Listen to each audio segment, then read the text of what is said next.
and welcome to Onesies, the podcast of one season wonders and blunders. My name's Andrew. My name's Emily. And today, or this season, welcome to the first season of the third. The first episode of the third season. That too, the first episode of the third season, where we will be discussing Automan, the 1983 NBC sitcom, or not sitcom, NBC, maybe NBC? Where is it real quick? ABC, NBC, ABC. Wow. ABC, okay. We just can't get away from ABC on some of these, can we?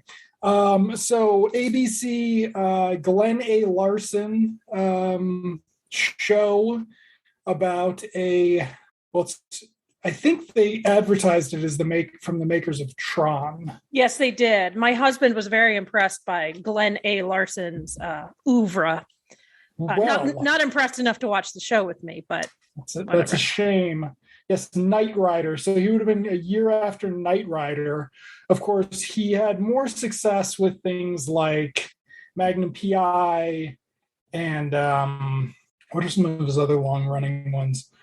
I guess not. I was out of my mind when he was talking endlessly about it, so I forget. But Magnum PI, I remember. Magnum PI, Knight Rider, the first Battlestar Galactica, The Fall Guy, and a bunch of sort of failed sci-fi things. I don't think he did Quantum Leap. That was somebody else. Mm-mm. But yeah, so it's so the first episode, just called Automan, is 70 minutes. So if you watch, this is when they were roughly doing, like, they would do like a pilot as a TV movie, right? Mm-hmm. They did that with like Cagney and Lacey and a whole bunch of they did that with a whole bunch of things, but by the 80s I sort of thought they managed to get the pilot movies to a full 90 minutes. This is an old school 70-minute pilot. I'm so glad it wasn't 90 minutes. Why wouldn't you have liked more of the non-Automan second act stuff? No, all I want is Automan. They need, we'll get into it. We'll get into it. Yeah. But it starts with 2 opening sequences, which I think is because we're watching probably the DVD release, right? And so this is the syndicated version, which doesn't make sense because if they syndicated it, they usually would have split it into 2. But for some reason, we get the opening titles, and then we get a recap of the series to set it up, the high concept for us. And I was like, who is narrating this sequence? This is like, this is a good voice. It's Chuck Wagner. It's Chuck Wagner. Yeah. I was shocked. Yeah. I thought Chuck Wagner was sort of the Sam Jones variety of acting, but he's got a good voice for a Tennessean, which he must have gotten from when Lucy and Desi's kid programmed Richard Burton into him. That's got to be it. Yeah, that's got to be it. But also in the opening credits, he's got a little... so in Tron, how much Tron? I've never seen Tron. You're so lucky. You're such a lucky human being. You've never seen Tron. I'm so Soundtrack's awesome. Wendy Carlos, who did The Shining, and at least one other Kubrick. Does it sound like Automan? Because I love the Automan. It does not. It does not actually sound like it. It sounds a little, maybe some of it does. But in that, there was a little floating bit or bite, I think they called it. And it followed Jeff Bridges around and told him stuff. In Automan, they've got Cursor. Oh my Except before we even meet Cursor, in the opening titles, we establish Cursor likes boobs. Yeah, that's one of my notes. That's one of my 3 things. Oh, okay. We got to do the 3 things. Okay. You've got 3 You've things? already talked about 2 of them, but that's fine. That's fine. Okay. So I have exposition, I have Cursor the Perv, and I have Nebbish. Okay. Those are my 3 things. Let's see. I will do Cursor as well, but I will call him Cursor the Sex Pest. What else? Let's see. There was one. 15 Hours to Switzerland. And you know what? I'm going to be a little bit weird, and I'm going to go with Stephen Keats. Okay. Yeah. I'm gonna go with Stephen Keats. So I'm going to talk about exposition first, since you already kind of talked about it. So the first introduction we get is essentially Chuck Wagner, who plays Automan, setting the stage for the show, essentially giving you all the information that you need as a 1983 viewer about nerdy computer stuff, including explaining what a hologram is. It was so, maybe I don't know if it was hacky at the time, but it was so hacky to me. And the fact that it had to keep being rehashed over and over because just nobody understood it. I get it. 1983, computers were different than computers are now. Man, oh man, did they nailed that in so hard over and over and over. Did you know that computers can talk to each other? I did. You just put in your phone number, right? Anyway, don't forget the country code. Oh my god. Anyway, so and we come back to it over and over, this exposition thing, because it's like Doctor Who, right? It's like fake science what they're doing. I mean, based in kind of reality, but they have to just keep explaining it to people or not explaining it, right? You got to know when to cut your losses. So they're like, no, just trust me. You don't need to know. You don't want to know. It was so annoying. I was so annoyed. Well, some of that is not in the actual episode, so I wonder if we'll see it in episode 2. They turn it to, or does he say that he's turned to 11? He says he's turned to 11. Yeah. Yeah, but that's during that intro, right? Oh yeah. Yeah, I don't think it's in a scene later. And then it ends with him going, Automan. That's me. This was a show for 8-year-olds. I would assume this was a show for 8-year-old boys, 8 to 13-year-old boys, maybe 12. So the episode is about a rogue. No, it's not actually about a rogue security company. It is about a security company who has set up a resort in the Swiss Alps, where if you become indispensable to your company, the security company kidnaps you and takes you to this place where you work. And it's to ensure that you will not stop working for your company because they need you.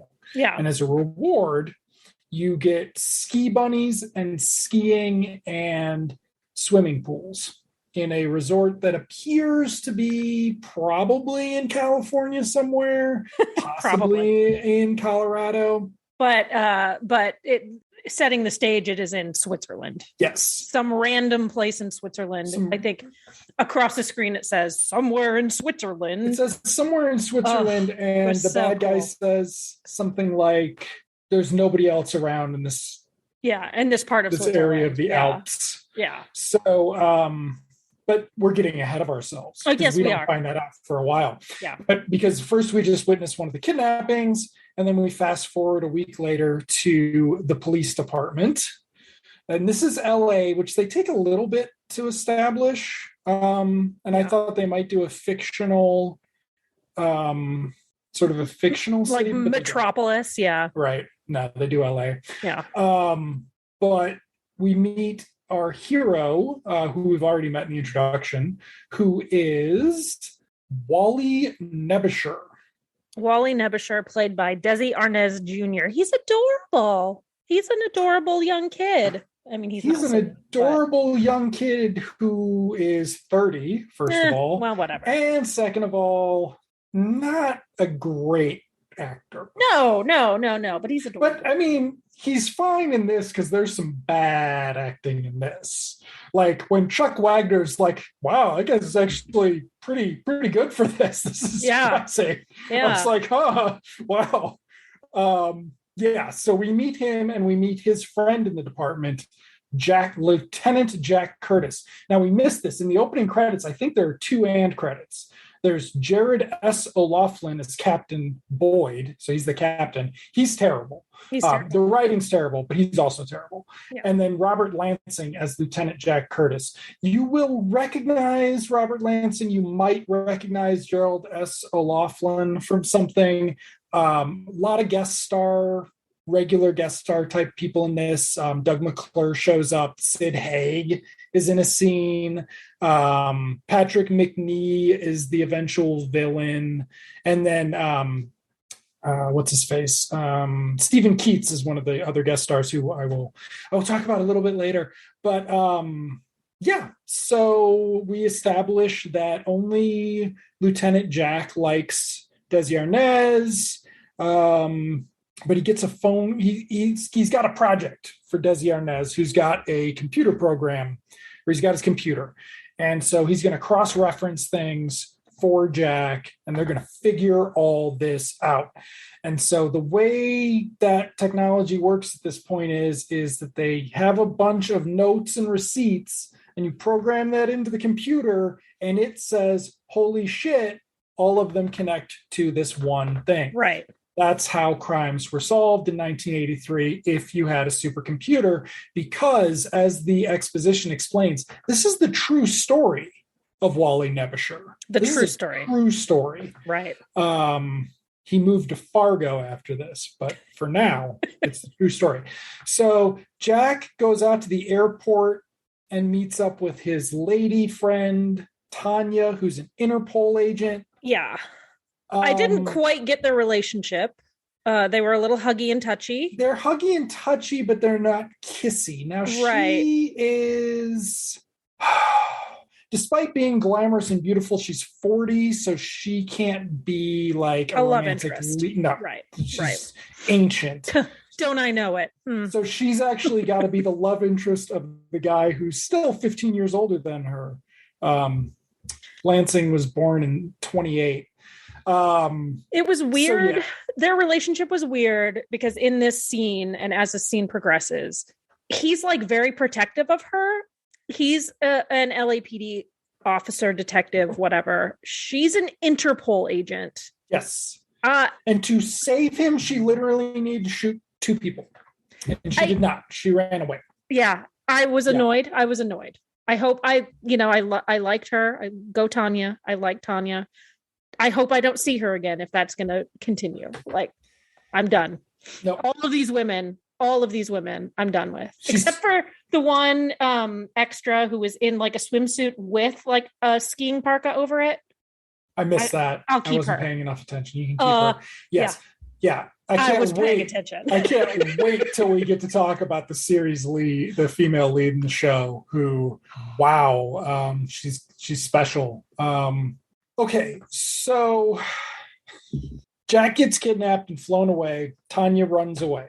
Wally's at his computer, and this is perfect. This is where we meet Roxanne, his pseudo love interest, played by Heather McNair. You don't know. She was never in anything else. Oh my God, she was Marion Davies in Chaplin. Oh my God, was she? Apparently so. Holy shit. Yeah. So she actually did a TV movie called Aunt Heather's Magic Kitchen in 2010 with Desi Arnaz Jr. What They're besties. the heck? They're besties. They must be besties because they are not actually married.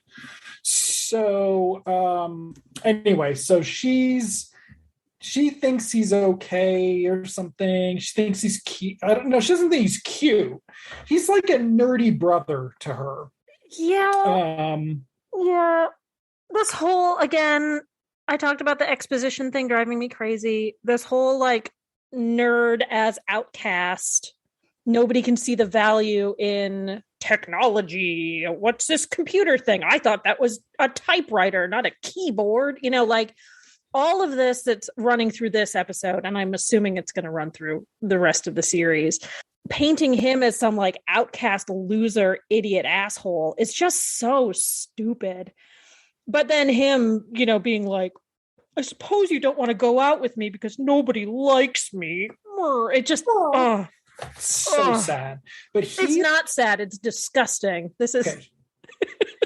You're saying that in the pilot. Wait until he and Cursor peep on her in her undies in 3 episodes. Okay. Yeah. So, he tries to bring Automan to life, and Automan starts materializing. Now, thanks to us having seen the exposition, we understand more about Automan than anybody else does at this point. And Roxanne gets a look at him, and she thinks he's cute, which makes no sense when she thinks it's a computer game later. Yeah. But then the boss comes in, the captain, Captain Boyd comes in and asks her what the hell she's doing in the stupid computer room, go get him some coffee and call her his wife to tell him he's going to be late. And then he leaves, and he says something about how if there's anything wrong with computers, make sure the feds pay. Yeah. Because they paid for the computer labs, those stupid feds. And this is when Doug McClure shows up as Detective Smithers, and he says, we don't need computers, we need more men. And so then Wally's telling her about, is she still in this room? Did she not leave? We go somewhere. Did we go to his house? I don't know. So there is some scene where later she comes in and it's a completely different room, and he's got his own supercomputer at home, but it's got his own supercomputer, but it's like in a basement. In his basement. Yeah, we don't. I don't know where in LA you live and have a basement like that. I don't know. Well, it was the 80s, man. They had that stuff. A warehouse. So, I don't know. Because there's a scene where he shows, because Wally tells Roxanne that the captain doesn't believe in computers. And she's like, well, he's an old-fashioned cop. Of course he doesn't. And it's like, he's a piece of shit. Okay? Like, he can't understand the value. Like, he's a leader. He's in a leadership position. He can't understand the value of this.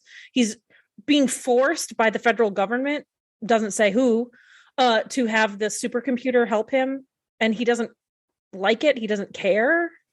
I don't know. Yeah. And it makes even less sense at the end of the episode. Ugh. Oh, at the beginning, we also established that the criminals have supercomputers too. Yeah, he says something. Somebody said, maybe it's Jack. Jack says something about that. He says something about, criminals have supercomputers too, and they're more expensive than the one you have. And it's like, no, they don't. I doubt they do. They don't. Not until they got their iPhone 6S. So, but Wally explains that he created Automan initially as a game, but it's become something else. And he shows that he created Automan from a combination of the perfect men, who are Paul Newman, Christopher Reeve, Lee Majors, Tom Selleck, Burt Reynolds, and Richard Burton. Yeah. So clearly, Chuck Wagner's Automan got his voice from Richard Burton. He did not get height from Christopher Reeve, because we will see, they don't show it very often, but Automan's in some heels. Oh, I guess I didn't notice that. You missed that. Yes. When he breaks into the building, you can see the heels, and they are heels.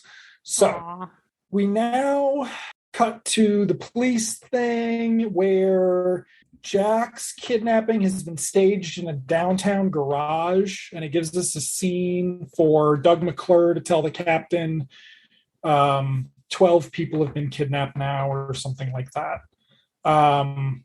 But then we cut to somewhere in Switzerland, and this is where we meet Patrick McNee.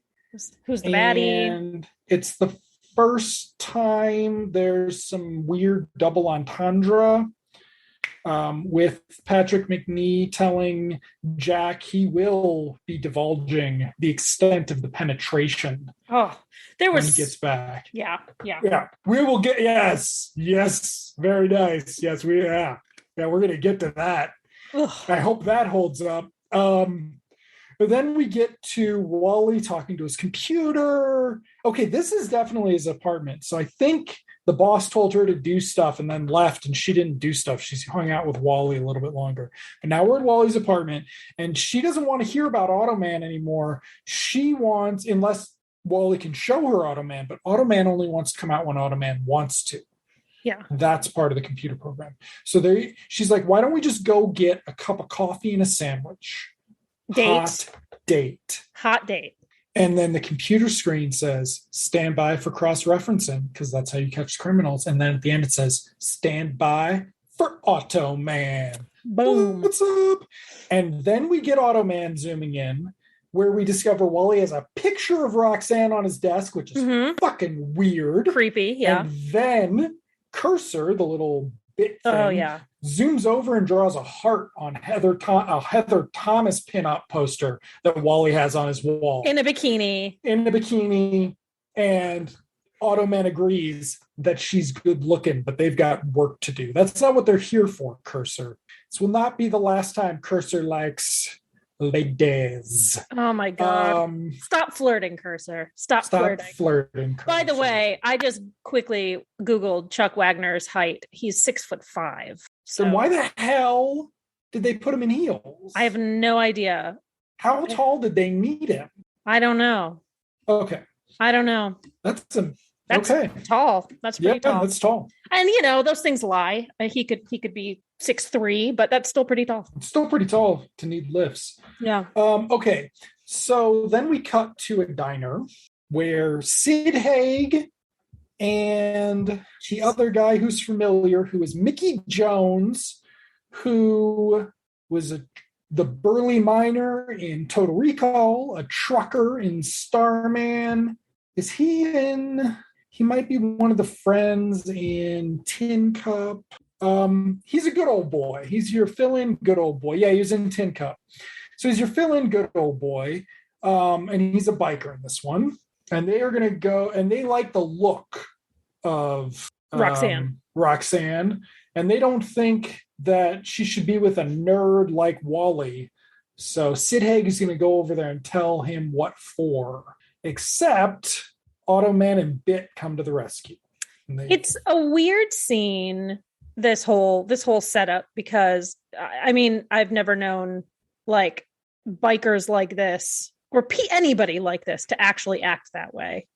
We're gonna go talk to her, and like, I'm in love, and like the dialogue doesn't make any sense, and like whatever. It's toxic masculinity. I get it. It's I'm gonna be tough, and this girl's gonna like get wet and like fall into my arms.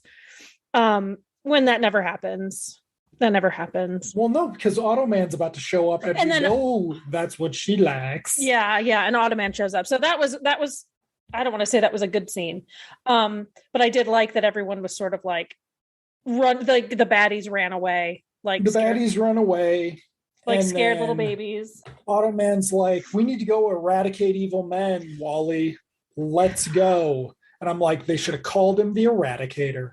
Automan the Eradicator. It's the dark trademark of Kids in the Hall. Okay. Yeah. So at this point, Roxanne has seen Automan. Okay. She knows he exists. Yes. She will come back later for one last scene where she acts like Wally is nutso and she did not witness any of this. Yeah. But we're done with her for now. And it's like, thank you, pilot movie, for including her in this, because, you're just threatening us with what's coming later when we don't have guest star Tanya. And Automan establishes that they're going to be back by morning because Automan can't get enough power to run during the day. We need to come back to that because there's a future scene that 15 and a half hours to Switzerland. Yeah. Okay. So they're going to the headquarters of the security place. And this is where we establish the auto car. The auto car, yes. So the cool Ferrari. Yeah. The matte black with lights. I was actually impressed with the driving scenes on this. Like, I was impressed that they were able to do that so well. Yeah.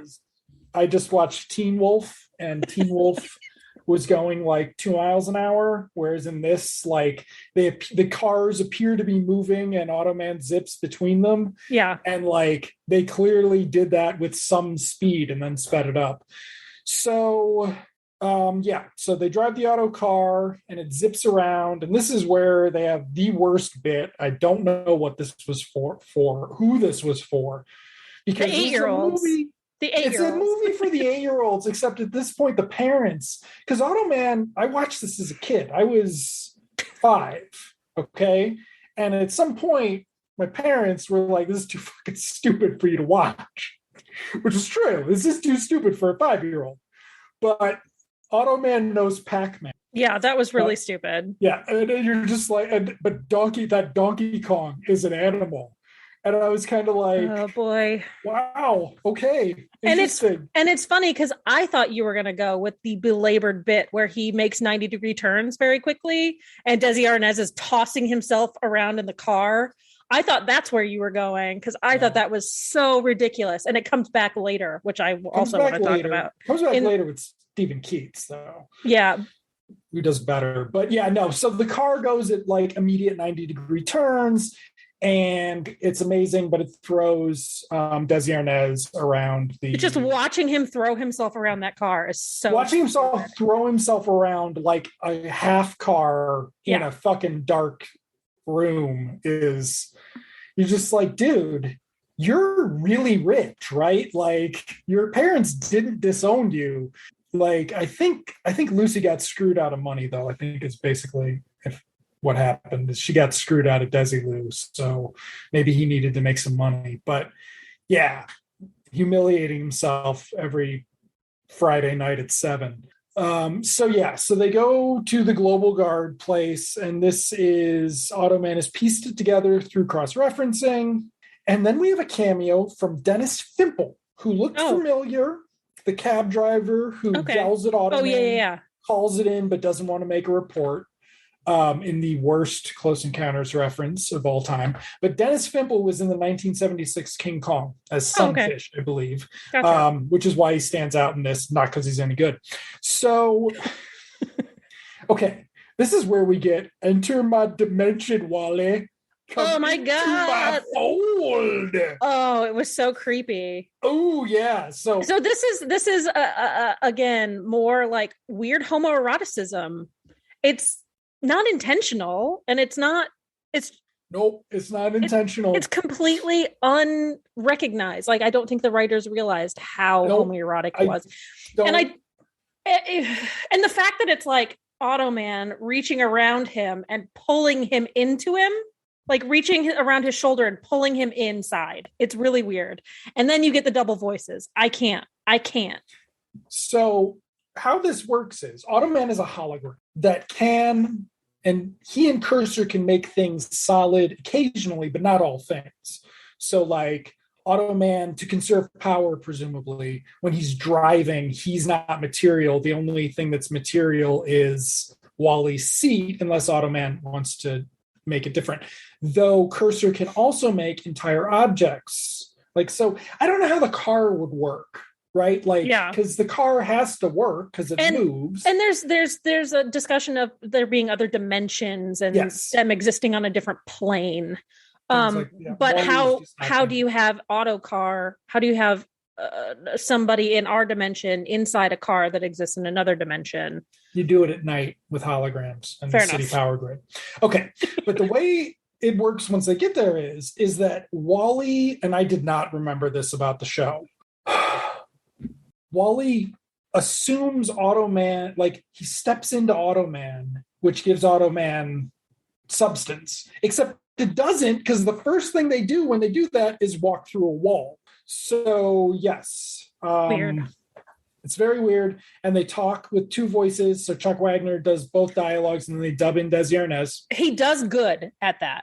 He does do good at that. So he must have actually spoken the dialogue, and then Desi went in behind and dubbed under his mouth. It was good. It was pretty good, but it was annoying as shit. It was like watching Smeagol have a mental breakdown, except not as good. So they go into the building and they go up to the bad guy's floor. So we missed this. When Patrick McNee left Jack in Switzerland and told him that he needed to know the extent of the penetration, he was flying to LA for a meeting. This is the meeting that they're going to interrupt. Except first, a girl comes out of the office, and Cursor follows her around the corner and off-screen gooses her. So she does this thing, though, where she comes out of the room and she drops her keys. Oh, that's right. And has to do the full, like, bend full at the waist down to get her keys. She doesn't expose any bottom or anything, but that's what gets Cursor all hot and bothered. Asking for it. Yeah. Obviously. Yeah. But she goes away, and that's when Automan tells Cursor to stop flirting. And so then they're talking about Tanya in the office. And so they say something about how she's a priority removal. And then I missed why, but Automan starts running out of power. So he has to like charge himself with an outlet. Yeah. And it should look more sexual than it does, but instead it looks like he's peeing. He's like making a good. I thought it looked sexual. I thought he was. Sexual? I thought somebody was giving him a beej. That looked like a good pee to me. It looked like he'd been. I've been in one situation and not the other, so I can't judge. You should have your husband watch it and ask him how he feels. I will do. You should do that. So then the bad guys catch Automan and they shoot at him, but the bullets go through him and hit the elevator. And Wally is inside him at this point, which means that Automan can, when Wally's inside, Automan can still go immaterial. Okay, so then we get the car chase. Yes. I thought Glen A. Larson did good car chases. But until you watch this? Until I watched this. Yeah. So this is when Stephen Keats, he's the sub henchman. There's the main henchman. He's henchman number 2. He doesn't think that they can make the turns that the auto car is making. The other dude, who looks like a rapist like dad from Melrose Place, thinks he can make it. He cannot make it, and instead he crashes right into the back lot. And it is not a great action set piece. No, not great at all. Okay, so do you want to talk about the landlady and the last name? Yeah. So landlady comes out, who is somebody. She's somebody, I forget her name right now, Gloria something. She's one of those people who's been in like an episode or 2 episodes of a million things, and then like 15 episodes of 2 things, right? But she looked familiar immediately. I thought she was from MASH. No, not MASH. Anyway, whatever, it doesn't matter. So he goes into his apartment, and his landlady jumps outside. I don't know, she's a nosy landlady, and she is quite smitten with Mr. Wagner as Automan. He's a very handsome, very pretty young man, and refers to him as Mr. Nebbish. His name is Nebbisher. I have misspelled it a million times on my notebook, which is like a Yiddish word for like Nebbish is like a not unlikable, but just sort of a whiny, complainy, annoying person generally. Yeah, there's this weird low-key anti-Semitism throughout, because everybody makes fun of his last name. Multiple people call him Nebbish.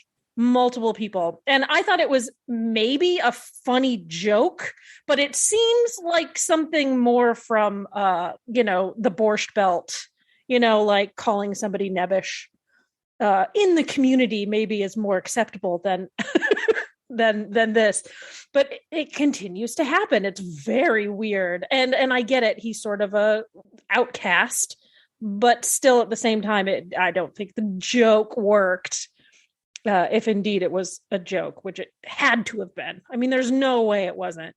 Maybe his mom and dad could have made that joke, 50 years earlier, but certainly not in 1983. I don't think it would land as well. So at this point, Automan calls the landlady Miss Moneypenny, which is very weird.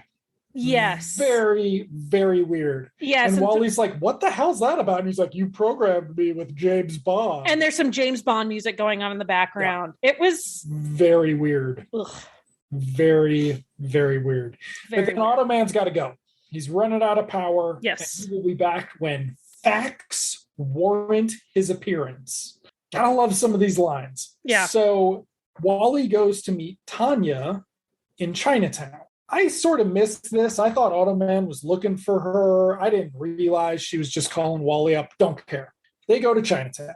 I care, because why the hell is she calling some computer guy when she's an Interpol agent. Like, well, later on, she's going to talk to Jack when they're reunited at the end about how capable Wally is. And Jack's like, he's not capable. He's a computer nerd. What are you talking? I just like the kid. Like, he's not capable though. It's just like, what are you talking about? He's capable. And then he saves him eventually. But after Wally gives Tanya some information, she gives him a kiss. Yeah. And he's like, are we doing this right now? Yeah, and it's really like, no, odd. I'm leaving. Where she gets kidnapped. Wally follows her. And so instead of Automan showing up then, we go to work the next day or 2 hours later. So it's the same night.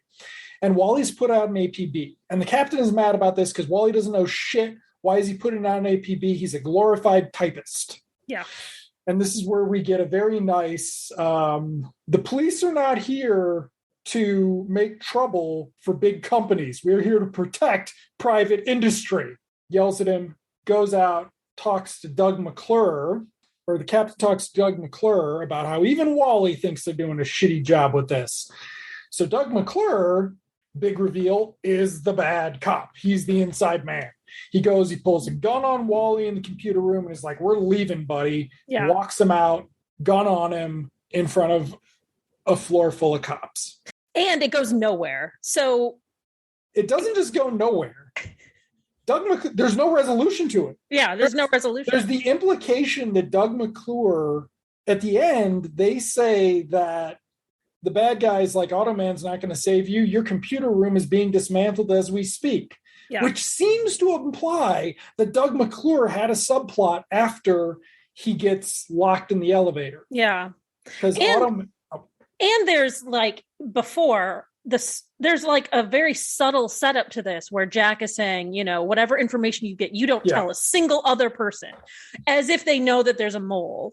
So and it's just this subplot that just doesn't really go anywhere. 5 more minutes of this? Did you want more? No, I guess not, but why not just cut it? Because you couldn't get Wally. Cut the whole character. No, you could. Well, they probably filmed this and they couldn't refilm something else. Maybe. Because this is how Automan comes back. Automan comes back, shakes the elevator, scares shit out of Doug McClure, appears. They cuff him to the elevator, and Automan asks the elevator, because he can talk to elevator computers, to just go up and down and not let Doug McClure out.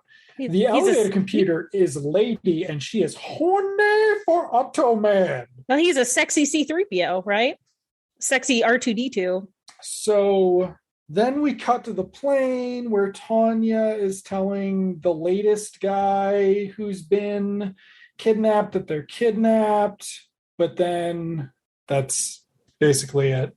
And then they try to follow. They've got to follow. This is the 15 minutes to so they've got to follow 15 hours sorry. They've got to follow in a plane, and this is where Stephen Keats comes in. They interrogate Stephen Keats, who's thug number 2, henchman number 2. He doesn't know where in Switzerland, but they're going to take him to Switzerland. And so this is Wally and Automan. And so Cursor makes an auto plane or an auto jet, which it looks like a stealth bomber before they had it looks like it's the design on it's better than I was expecting, but also, whatever. So Keats has got a line on the plane, I'm dead and being punished. But yes, so they're going to follow them. They're going to take off and fly to Switzerland, which is 16 hours away. Automan gets his power from the local grid. Mm-hmm. When you are flying across the ocean, there's no power. Not to mention when you are flying at altitude across the continental United States, there's probably not going to be any power. At one point, they say something about the power usage, and but it's not about this. Yeah. And then we fast forward to them landing in Switzerland, and Automan's out of juice, so he's got to disappear till it's nighttime. So he couldn't make it through a night of scheming and breaking and entering into a corporate office, but he and his plane could fly across the United States, across the Atlantic Ocean to, Western Europe. Yes. With full power. Yes. Until they get there, of course. Yes. I I was annoyed by that. I was annoyed. The sound upon second viewing, God help me, I don't have to keep watching these 2 times. Okay. So we get to the Alps and we reunite Tanya and Jack. And is this where they get ready to do the exposition dump on the reveal that companies are sending their vital employees overseas to work in this resort. And can I tell you, I watched this 2 times. I did not get that. I thought that they were good engineers and they were just going to, or scientists, and they were just going to keep doing the work that they were doing, but for the bad guys. That's what I thought the whole time. You know you're not that valuable of an employee is that no one has kidnapped you and taken you to Switzerland to work in a resort. Okay. So before that, Wally and Stephen Keats's guy, they have to walk. And Stephen Keats's guy is convinced that Wally has the Automan powers, which is where it gets funny and why Stephen Keats is my thing. There was a scene on the plane where when it had to have been this, it couldn't have been later, where so when they're on the plane, Wally is inside Automan and he like comes out. So there's a couple of like weird confusing things where Automan is doing the thing where he's mouthing the words and Desi Arnaz's voice is coming out of it. Then Wally just kind of comes out of Automan and into the passenger seat, again, throwing himself across the car, which was funny. So he's very confused by all of this. And so, yes, he does. I thought it was very weird setup. Again, it's very confusing to somebody who doesn't already know. But so he was very confused and afraid of Wally. And Wally smartly played it to his advantage. Yes. Like, don't make me use my super. With me. Yeah, bad guy Keats was asleep when Automan's like, I won't be back. So you're until it's dark out. Yeah. So their plan involved that Keats is going to pretend to have captured Wally, and that's how they're going to get in the compound. Where they are soon reunited with Jack and Tanya. And Wally needs a computer. Their plans go awry pretty quickly because they don't know how they got there. Right. And also the bad guy's like, I just need to know who you were going to call. So this is the scene where he's like, your computer's being dismantled back home anyway. And we have no idea if the message has gotten to Automan. Right. So Automan's home computer is in LA. But he flew to Switzerland, went to sleep mode for the day, went back to the U.S. computer, and did not know that he needed to come rescue Wally. He'd forgotten that when he went to sleep. So that seems like an oversight in Wally's programming. Yes. Right? Like, they didn't put David Hasselhoff in there. The other guy should have been able to handle it. Okay. So... then the bad guy's like, well, we're just going to kill you and we're going to turn off all the lights so there are no witnesses. Yeah. We've also established when we're entering the compound that some people don't want to work, so they get in trouble. Yeah. Very sad. Very sad. They are not placated with skiing and beach bunny and snow bunnies. So the finale has them walking to being executed, and then all of a sudden it gets windy. And then we get some power coming through the lines or through the generator or something. And they're like, that doesn't make any sense. We turned off all the lights. And we wait an exaggerated amount of time for Automan and Cursor to appear. Cursor appears first. And then Wally, and then Automan jumps over to Wally at this point, right? Because Patrick McNee's like, I can shoot her before you can get to me, Automan. And Automan's like, but what if I'm over there? Yeah. You can leap over and pull Wally into the void from where Wally's. Which will protect Wally from any bullets. Yes. Presumably. And he could like jump in front of anybody at that point. Yes. Possibly. Yeah. Well, we don't know. Because he hasn't tried being bullet Because if he makes himself immaterial, it would then hit somebody else. It would hit what's behind him. When they were in the office building back in LA, they shoot at the elevator and he doesn't get shot, but you see bullet holes in the elevator door. Yes. So there's an implication that maybe he's bulletproof. So this is where they scare off the Swiss guard with a fake tank. Cursor makes a fake tank, scares off the guard. Patrick McNee's like, this is stupid. It's just it's just an illusion. And they're like, well, you're pretty smart, Patrick McNee. But and he's like, I'm going to go get in that Jeep. And then they're like, which Jeep? And Cursor magics 2 Jeeps. Yet he magics them on either side of the pre-existing Jeep. So they don't have any trouble running over and getting in the right Jeep. Not a good job from Cursor there. Could have done like 3-card Monty them, Yeah. So then they didn't have the budget for that. No. So then they've also knocked out Jack at this point because he wanted to save the day. And Wally's like, you got to wait for Automan, dude. And Keats is like, you got to wait for Automan, dude. Like, what are you doing? Yeah. So Jack's beat up, so he can't do anything. Okay. So McNee and his henchman number 1 take Tanya to the airport with Automan and Wally in pursuit in an auto car. But there's only one road to the airport, and they need to get there first. Oh no, they're going to make an auto jet. But then they're like, we're still not going to beat him there. Can we have Cursor do something? Can he make something look realistic and not make it look like a special Hot Wheels toy? Yeah. So the resolution for the bad guys is Cursor makes a plane. They take off in the plane. Once they realize that it's a fake plane, Cursor's like, fuck y'all, disintegrates, plunging Patrick McNee and the other guy to their death. Yeah. Yeah, that's how that resolves.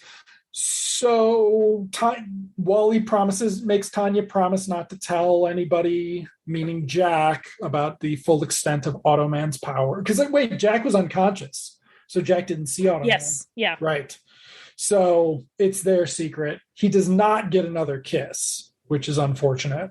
That would have been a smooth move if Wally got a kiss while Jack just got his "we're over 40, so we hug" thing. It's like your grandparents. It's gross. So then they're back at the LAPD and we're setting up the show. And Roxanne gives Wally some shit for not being a better cop because he's not willing to take credit for it. Yeah. So she's like mean to him. And I'm like, you saw Automan. Don't you remember the bikers? Yeah. So no, she doesn't. Yeah. And then Wally tells Jack there's just going to have to be some gaps in the report. And that's going to be how it goes from now on during this season of Automan. So the there end. You go. The end. So I loved the music. Let's talk about things I loved. I loved the music. I've been begging my husband to get me a Moog for 10 years. And every time I hear this song, I'm like, Jason, get me a Moog. And he says no every time. I'm working on it, though. All he has to do is hear this. But it does sound like Giorgio Moroder's soundtrack for Metropolis. I mean, it's just like that 45 seconds long instead of 90-minute movie, which was awful. The movie's great. The soundtrack sucks. Right. Maybe the Moog is what I'm thinking of. Do they play that when Automan appears? It's just a synthesizer. Okay, so whatever that like riff they play whenever Automan appears. Yeah, I'm pretty sure that's from Star Trek: The Motion Picture. Oh, because we just saw that, and I'm like, that sounds really familiar. And then they kept doing it, but it's not in the credits. Stu Phillips did the music for Automan. So okay, I'll look into that. That's who you like, Stu Phillips. I'll look into that. So what else did you like about Automan? Chuck Wagner was kind of a babe. Especially since he's 6'5". Yeah, 6'5" is great. That's Lee Pace height. I'll take it. What else? Not much else. Not much else. But it's fun and it's really, really bad. Like, it should be on Mystery Science Theater. Mystery Science Theater did a few of these TV pilots that were turned into TV movies. They did Master Ninja with Lee Van Cleef. and they did something else, but they could have done something like this. It was that bad, especially during the really boring Switzerland scenes where it's Jack and Tanya walking around talking a bunch. Yeah. What did you like about it? What did I like about it? I was more impressed with the special effects than I thought I would be for 1983. Like the costume, they do an okay job with that, and the graphics for when Cursor disintegrates and like not so much the integrating the like creating the car, because that's like the same thing over and over, but when he like disintegrates the plane at the end, I thought they did a pretty good job with that CGI. Yeah. So that was impressive. The music, I do have I think I had a soft spot for this because of the music. Maybe we'll see going forward. I was 5. This was 70, like in a 90-minute slot. I don't think I would have seen the pilot to this. Like, I think I would have started watching week 2 or 3. So we'll see if I remember anything from when I was 5 going forward. I did not like Doug McClure, which made me sad because I like Doug McClure. He was bad. Jack, that guy was better than I was expecting. The captain's terrible. Yeah. The girl's awful. Roxanne's awful. I don't know. I liked Tanya, but I didn't like the weird relationship thing. No, I think she could have just been a kick-ass agent. Yep. She could have just been her own agent. We didn't need. I liked the LA shooting of the early 80s. I think that the location shooting will be at least amusing, except for when they cut to the really bad backlot stuff, like the car chase on the backlot. I was really looking forward to a car chase when they started it. And then I was like, is this just some shitty accident on the backlot? And it is a shitty accident on the backlot. Chuck Wagner's better than I was expecting. I really did think this was one of those things where they cast a big blonde guy who couldn't act or emote at all. And he doesn't have to emote because he's in a computer program. So that's good. I vaguely recall, and I could be imagining this, and I've been telling myself this for 38 years now, that some of the problem with Automan, as people saw it, is that Automan was infallible. Yeah. So there's no drama to him. Like it's just whether or not he runs out of power, right? Like otherwise, Automan. Well, there's drama. Oops, sorry. There's drama because at this point, like, and I don't know how it continues, but like he can't be known because he's unexplainable, because all of these people are so anti-technology and have no understanding of computers or technology whatsoever and no interest in learning. They can't know about him because then Wally's going to have to explain everything and they're just going to dismiss him as a weirdo. And that wouldn't let the plot continue forward. True. If they just keep dismissing him over and over and yet they're seeing. What's weird is this is 1983 and there's not a subplot. Maybe there will be because, wouldn't you want Automan for the army? Like, wouldn't you want to turn him into a weapon? Yeah. So it's weird that we don't have that yet. But I mean, I don't know how much this script could handle, right? Like, yeah. But yeah, so I am thinking that for season 3, we will be doing one episode of Automan per episode, just because I don't know if I could do 2. Yeah, I agree. I think one episode at a time will suit me down to the ground. So yes, but this was Emily's idea. We were working on me. 3 ideas, and I was like, oh God, we could watch fucking Automan. And she's don't like, suggest I want to watch that. And I was like, don't suggest any idea what it is? And you were like, I have no idea what it is. Don't suggest it. I'm a sadist. The more you hate it, the more I'm going to want to watch it. So, okay. Not true. It's not the case, but Is this technically my pick? So next time you have to pick? I don't know. No, you pick. Don't get me involved, or else we'll be watching Automan. Like, how many episodes is it? Do we know? Is it 22? 13. 13. Okay. Yeah. We're fine. Yeah. So yes, buckle up in the auto car, everybody. It's 13 episodes of Automan, 13 episodes of season 3. We did not see the scene where Cursor flies down a bartender's low-cut top. So he is not going to stop being a sexual predator. Yeah. For this show, I would imagine. He's gonna be the teenage boy. The teenage boy of the program. Who gets to do whatever he wants. Because nobody can control him. And nobody can control him. So. All right. Well, thanks for listening. Automan. Thanks for listening. See you next time. Bye.